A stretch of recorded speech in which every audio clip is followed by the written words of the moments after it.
જય માતાજી મિત્રો, કોમેન્ટમાં જય માતાજી લખવાનું ભૂલશો નહીં.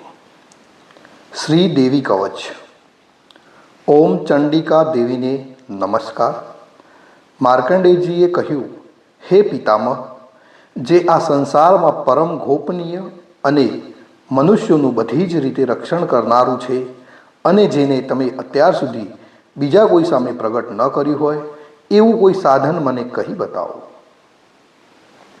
બ્રહ્માજી બોલ્યા, હે બ્રાહ્મણ, એવું સાધન તો એકમાત્ર દેવીનું કવચ જ છે, જે ગોપનીય કરતાં પણ પરમ ગોપનીય પવિત્ર તથા બધા પ્રાણીઓ ઉપર ઉપકાર કરનારું છે.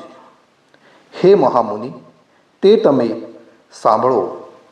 દેવીની 9 મૂર્તિઓ છે. તેમને નવદુર્ગા કહેવાય છે. તેમના અલગ અલગ નામો બતાવવામાં આવેલા છે. પહેલું નામ શૈલીપુત્રી છે, બીજું નામ બ્રહ્મચારિણી છે, ત્રીજું ચંદ્રઘંટા નામે પ્રસિદ્ધ છે, ચોથી મૂર્તિને કુષ્માંડા કહે છે, પાંચમી દુર્ગાનું નામ સ્કંદમાતા છે, છઠ્ઠી દુર્ગાનું કાત્યાની છે, સાતમું સ્વરૂપ કાલરાત્રિ, આઠમું સ્વરૂપ મહાગૌરી અને નવમી દુર્ગા એટલે સિદ્ધિદાત્રી. આ બધા નામ વેદ ભગવાન દ્વારા કહેવામાં આવેલા છે. જ્યારે કોઈ મનુષ્ય અગ્નિથી સળગી રહ્યો હોય, યુદ્ધ ભૂમિમાં ઘેરાયેલો હોય, સંકટમાં ફસાઈ ગયો હોય, તેનું તથા કોઈ પણ ભયથી ડરી ગયો હોય અને દુર્ગાનું શરણ લીધું હોય તો તેનું ક્યારેય કોઈ અમંગળ થતું નથી. યુદ્ધના સમયે મુશ્કેલી હોવા છતાં પણ તેને કોઈ વિપત્તિ ઉદ્ભવતી નથી. તેને શોક, દુઃખ અને ભય પ્રાપ્ત થતા નથી. જેમણે દેવીનું ભક્તિપૂર્વક સ્મરણ કર્યું છે તેમનો અભ્યુદય નક્કી જ છે. હે દેવી, જેઓ તમારું ચિંતન કરે છે તેમનું તમે ચોક્કસ કલ્યાણ કરો છો, રક્ષણ કરો છો. ચામુંડા દેવી પ્રેત ઉપર આરૂઢ થયેલા હોય છે અને વારાહી પાડા પર સવારી કરે છે. ઐન્દ્રીનું વાહન ઔરાવત હાથી છે, વૈષ્ણવી ગરુડ પર આવેલા છે અને મહેશ્વરી આખલા પર આરૂઢ થયેલા છે. કૌમારીનું વાહન મોર છે, વિષ્ણુ પ્રિય લક્ષ્મી કમળ પર વિરાજમાન છે અને તેમના હાથમાં લાલ કમળ છે. આખલા પર આરૂઢ થયેલ દેવી ઐશ્વરી એ શ્વેત વૃષણો ધારણ કરેલા છે. બ્રાહ્મી હંસ પર બેઠેલા છે અને બધા જ આભૂષણો ધારણ કર્યા છે. આ બધી દેવીઓ માતાઓ યોગ શક્તિઓથી સંપન્ન છે. જેઓ અનેક વિવિધ આભૂષણો પહેરવાથી શોભે છે. તેમને અનેક રત્નો ધારણ કર્યા છે, ક્રોધથી ભરેલી છે અને ભક્તોનું રક્ષણ કરવા માટે રથમાં બેઠેલા છે. આ દેવીઓના હાથમાં શંખ, ચક્ર, ગદા, શક્તિ, હળ, મૂષળ, ખેટક, તોમર, કુહાડી, દાતરડું, કુંત, ત્રિશૂળ અને ઉત્તમ શાર્ક ધનુષ્ય ધારણ કરેલા છે. દૈત્યોના શરીરનો નાશ કરવો અને ભક્તોને અભય દાન આપવું, દેવતાઓનું હિત કરવું એ તેમના શસ્ત્ર ધારણનો ઉદ્દેશ છે. મહારૌદ્ર રૂપ, અત્યંત ઘોર, પરાક્રમી, મહાબલી અને મહા ઉત્સાહયુક્ત હે દેવીઓ, તમે મહાન ભયનો નાશ કરનારા છો. તમને મારા નમસ્કાર છે. તમારી સામે જોવું પણ મુશ્કેલ છે. શત્રુઓનો ભય વધારનારા એ હે જગદંબિકા, મારું રક્ષણ કરો. પૂર્વ દિશામાં ઐન્દ્રી શક્તિ મારું રક્ષણ કરે, અગ્નિ ખૂણામાં અગ્નિશક્તિ, દક્ષિણ દિશામાં વારાહી તથા નૈઋત્ય ખૂણામાં ખડગધારીની મારું રક્ષણ કરે, પશ્ચિમ દિશામાં વારુણી અને વાયવ્ય ખૂણામાં હરણ પર સવાર કરનાર દેવી મારું રક્ષણ કરો. ઉત્તર દિશામાં કુમારી અને ઈશાન ખૂણામાં શૂલધારિણી દેવી મારું રક્ષણ કરો. હે બ્રહ્માણી, તમે ઉપરની બાજુએ મારું રક્ષણ કરો. હે વૈષ્ણવી, તમે નીચેની બાજુએ મારું રક્ષણ કરો. આ જ પ્રમાણે શબ જેનું વાહન છે તે ચામુંડા દેવી દસે દિશાઓમાં મારું રક્ષણ કરો. જયા દેવી આગળની બાજુએ અને વિજયા દેવી પાછળની બાજુએ મારું રક્ષણ કરે. ડાબા ભાગે અજિતા દેવી, જમણા ભાગે અપરાજિતા દેવી મારું રક્ષણ કરે, ઉદ્યોતિની શિખાનું રક્ષણ કરે અને ઉમાદેવી મારા મસ્તક ઉપર વિરાજિત થઈને મારું રક્ષણ કરે.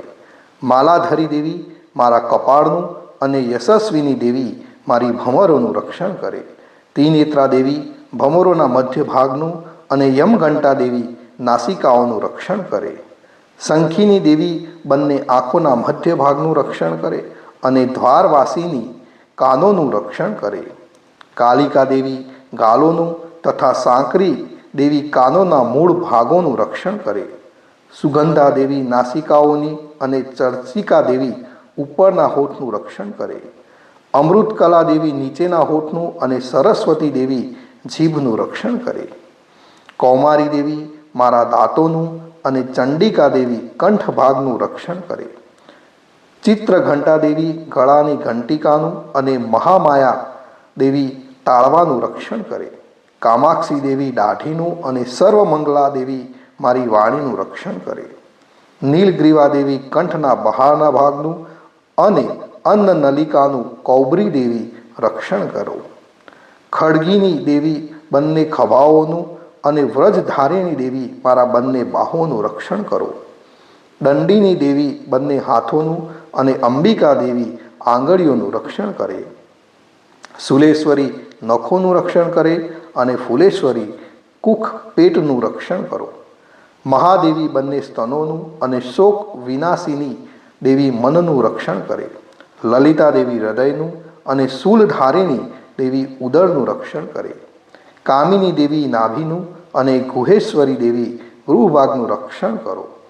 પૂતના અને કામિકા દેવી લિંગનું અને પાડાને વાહન બનાવનાર દેવી ગુદાનું રક્ષણ કરો. ભગવતી કટી પ્રદેશનું અને ઘૂંટણોની રક્ષા વિંધ્યવાસીની દેવી કરે. સર્વ કામનાઓ પૂરી કરનારા દેવી જંઘાઓનું રક્ષણ કરે. નારસિંહી દેવી પિંડીઓનું રક્ષણ કરે. તૈજસી બંને પગોના પુષ્ટ ભાગનું રક્ષણ કરે. શ્રીદેવી પગોની આંગળીઓનું અને તલવાસીની દેવી પગના તળિયાનું રક્ષણ કરે. પોતાની વિકરાળ દાઢોથી ભયંકર દેખાતા કરાલા દેવી નખોનું અને ઉર્ધ્વકેશીની દેવી વાળનું રક્ષણ કરે. કૌબરી દેવી રૂવાટાના છિદ્રોનું અને વાઘેશ્વરી દેવી ત્વચાનું રક્ષણ કરે. પાર્વતી દેવી રક્ત, મજ્જા, વસા, માંસ, હાડકાં અને મેદનું રક્ષણ કરો. કાલરાત્રિ દેવી આંતરડાઓનું અને મુક્તેશ્વરી દેવી પિત્તનું રક્ષણ કરો. પદ્માવતી દેવી કમળ કોષના મૂળ આધારનું અને ચૂડામણી દેવી કફનું રક્ષણ કરે. જ્વાળામુખી દેવી નખોનું, તેજનું અને અભેદા સમસ્ત સાંધાઓનું રક્ષણ કરે. હે બ્રહ્માણી, તમે મારા વીર્યનું રક્ષણ કરો. હે છત્રેશ્વરી દેવી, મારી છાયાનું રક્ષણ કરો. હે ધર્મધારિણી, મારા અહંકાર, મન અને બુદ્ધિનું રક્ષણ કરો. હે વ્રજ ધારણ કરનાર દેવી, મારા પ્રાણ, અપાન, વાયાન, ઉદાન અને સમાનનું સંરક્ષણ કરો. કલ્યાણથી શોભના દેવી, મારા પ્રાણનું રક્ષણ કરો. યોગીની દેવી રસ, રૂપ, ગંધ, શબ્દ અને સ્પર્શ અને હે નારાયણી, તમે મારા સત્વ, રજ અને તમો ગુણોનું રક્ષણ કરો. વારાહી દેવી આયુષ્યનું રક્ષણ કરે. વૈષ્ણવી ધર્મનું રક્ષણ કરે તથા ચક્ર ધારણ કરનારા દેવી યશ અને કીર્તિ, લક્ષ્મી અને ધન તેમજ વિદ્યાનું રક્ષણ કરો. હે ઇન્દ્રાણી દેવી, તમે મારા ગોત્રનું રક્ષણ કરો. હે ભૈરવી, મારી પત્નીનું રક્ષણ કરો. હે ચંડિકા દેવી, મારા પશુનું રક્ષણ કરો.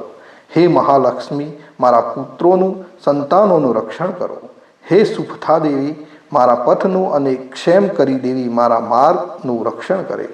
હે મહાલક્ષ્મી, રાજદ્વારી કાર્યોમાં મારું રક્ષણ કરો તથા સર્વ બાજુએ રહેલા વિજયા દેવી ચારે બાજુ રહી મારું રક્ષણ કરો.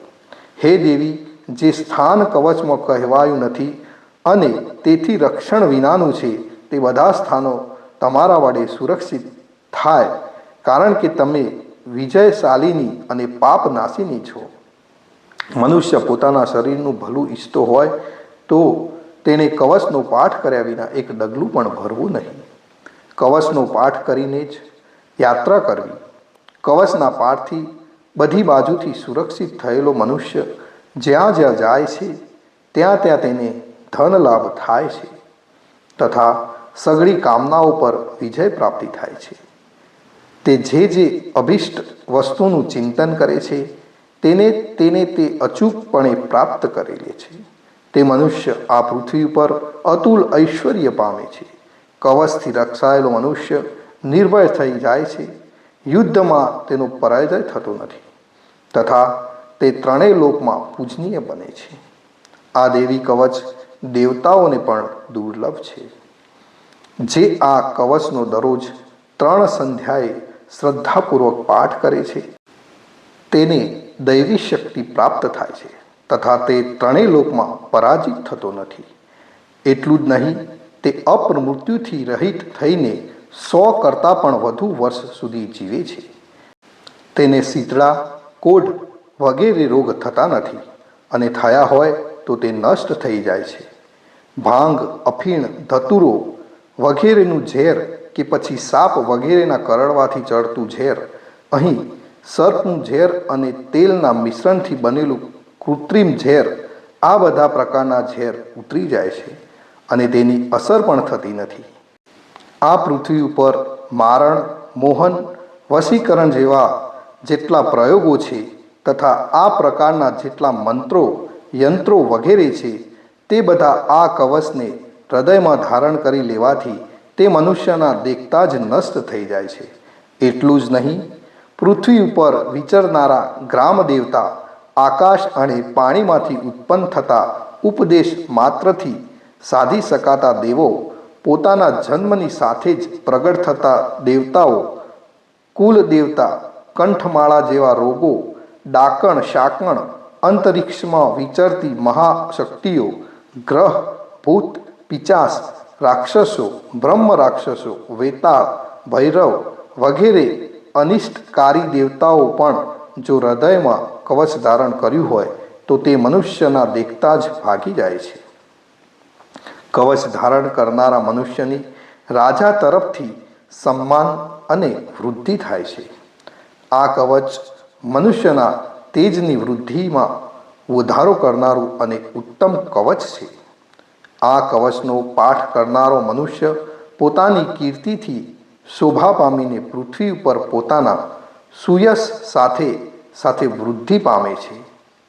જે પહેલાં કવચ કરીને સપ્તસતી ચંડી પાઠ કરે છે તેની જ્યાં સુધી વન પર્વત હોય ત્યાં સુધી તે આનંદથી યુક્ત આ પૃથ્વી પર રહે છે. તેના પુત્રો, પૌત્રો, સંતાન પરંપરા બનેલી રહે છે. પછી દેહાંત થતો તે મનુષ્ય મહામાયાથી કૃપાથી નિત્ય પરમ પદને પામે છે, જે દેવતાઓને પણ દુર્લભ છે. તે સુંદર દિવ્ય રૂપ ધારણ કરે છે અને કલ્યાણ શિવની સાથે આનંદનો ભાગીદાર બને છે. સર્વ દેવી દેવતાઓને મારા કોટી કોટી પ્રણામ.